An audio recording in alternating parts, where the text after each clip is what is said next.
মৰমৰ ভাইটি ভণ্টিসকল, আজি আমি 10ম শ্ৰেণীৰ ইংৰাজী বিষয়ৰ ফাৰ্ষ্ট ফ্লাইট নামৰ কিতাপখনৰ প্ৰথমটো পাঠ এ লেটাৰ টু গডৰ সাৰাংশৰ বিষয়ে আলোচনা কৰিম। এই লেটাৰ টু গড গল্পটো জিএল ফুয়েন্টেছৰ দ্বাৰা ৰচিত। এই লেটাৰ টু গড অৰ্থাৎ ঈশ্বৰলৈ এখন পত্ৰ গল্পটো হৈছে এজন দৰিদ্ৰ আৰু পৰিশ্ৰমী কৃষকৰ কঠোৰ জীৱন আৰু ঈশ্বৰৰ ওপৰত গভীৰ বিশ্বাসৰ বিষয়। কাহিনীটো আমাক ঈশ্বৰৰ ওপৰত বিশ্বাস ৰাখিবলৈ আৰু প্ৰতিকূল পৰিস্থিতিত কেতিয়াও আশা হেৰুৱাব নালাগে বুলি কয়। এতিয়া আমি পাঠটোৰ সাৰাংশৰ বিষয়ে আলোচনা কৰোঁ আহা।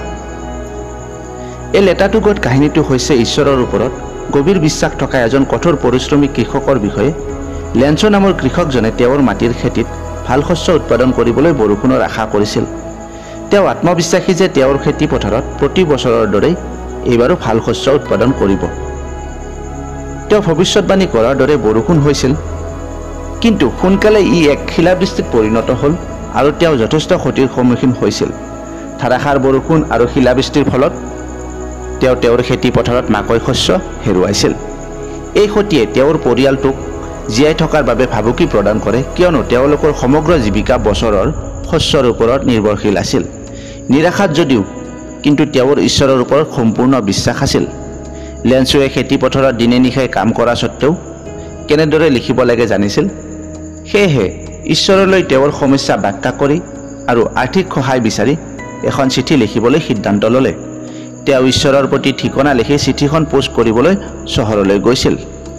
ডাকুৱালজনে চিঠিখনৰ ঠিকনাটো লক্ষ্য কৰি হাঁহিছিল আৰু পোষ্টমাষ্টাৰজনে চিঠিখন পঢ়ি আচৰিত হৈছিল। কিন্তু তাৰ পিছতে তেওঁৰ চিন্তাৰ পৰিৱৰ্তন হৈছিল। তেওঁ লেঞ্চক সহায় কৰাৰ বাবে সিদ্ধান্ত ল'লে যাতে লেঞ্চৰ ঈশ্বৰৰ ওপৰত থকা বিশ্বাস অটুট ৰাখিব পাৰে।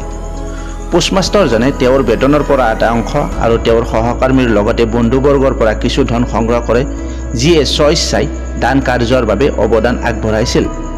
কিন্তু তেওঁ কেৱল 70 পিছৰ সংগ্ৰহ কৰিব পাৰে, যাক তেওঁ ঈশ্বৰৰ পৰা উত্তৰ যেন অনুভৱ কৰাবলৈ তেওঁ নিজেই ঈশ্বৰ হিচাপে স্বাক্ষৰ কৰিছিল। যেতিয়া লেঞ্চুৱে ধনৰ সৈতে চিঠিখন পাইছিল, তেওঁ আচৰিত হোৱা নাছিল, কিন্তু তাৰ সলনি তেওঁ অনুৰোধ কৰা পৰিমাণতকৈ কম ধন পোৱাৰ বাবে খং কৰিছিল। তাৰ পিছত তেওঁ পুনৰ ডাকঘৰৰ কৰ্মচাৰীসকলৰ ওপৰত তেওঁৰ নিৰূপণা আৰু অবিশ্বাস কৰি ঈশ্বৰলৈ এখন পত্ৰ লিখে, য'ত তেওঁ ধনৰ বাকী অংশ কৰ্মচাৰীসকলে চুৰি কৰিছে বুলি অভিযোগ কৰে।